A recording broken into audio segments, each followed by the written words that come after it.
ಶಿರಹಟ್ಟಿ ಕ್ಷೇತ್ರದ ಮಾಜಿ ಶಾಸಕ ರಾಮಕೃಷ್ಣ ದೊಡ್ಮನಿ ಅವರ ಹುಟ್ಟುಹಬ್ಬದ ನಿಮಿತ್ತ ಶಿರಹಟ್ಟಿಯ ತಾಲೂಕು ಸರ್ಕಾರಿ ಆಸ್ಪತ್ರೆಯಲ್ಲಿರುವ ರೋಗಿಗಳಿಗೆ ಅವರ ಅಭಿಮಾನಿ ಬಳಗ ಹಾಗೂ ಅಖಿಲ ಕರ್ನಾಟಕ ಡಿಕೆ ಶಿವಕುಮಾರ್ ಅಭಿಮಾನಿ ಬಳಗ ವತಿಯಿಂದ ಹಾಲು ಹಣ್ಣು ವಿತರಿಸುವ ಮೂಲಕ ಆಚರಿಸಿದರು.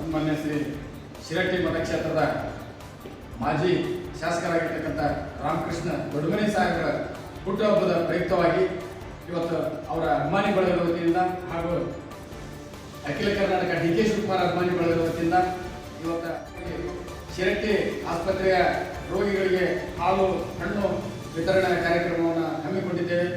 ಆದ್ದರಿಂದ ಆ ಜಗದ್ಗುರು ಫಕೀರೇಶ್ವರ ನಮ್ಮ ರಾಮಕೃಷ್ಣ ದೊಡ್ಮನಿ ಸಾಹೇಬರಿಗೆ ಇನ್ನೂ ಹೆಚ್ಚಿನ ಆರೋಗ್ಯ, ಇನ್ನೂ ಒಂದು ರಾಜಕೀಯ ಜೀವನದಲ್ಲಿ ಉತ್ತಮಕ್ಕೆ ಏರಿಸಲಿ ಅಂತೇಳಿ ಮತ್ತೊಮ್ಮೆ ನಾವು ಎಲ್ಲ ಅವರ ಅಭಿಮಾನಿ ಬಳಗದಿಂದ ಕೇಳಿಕೊಳ್ಳುತ್ತೇವೆ.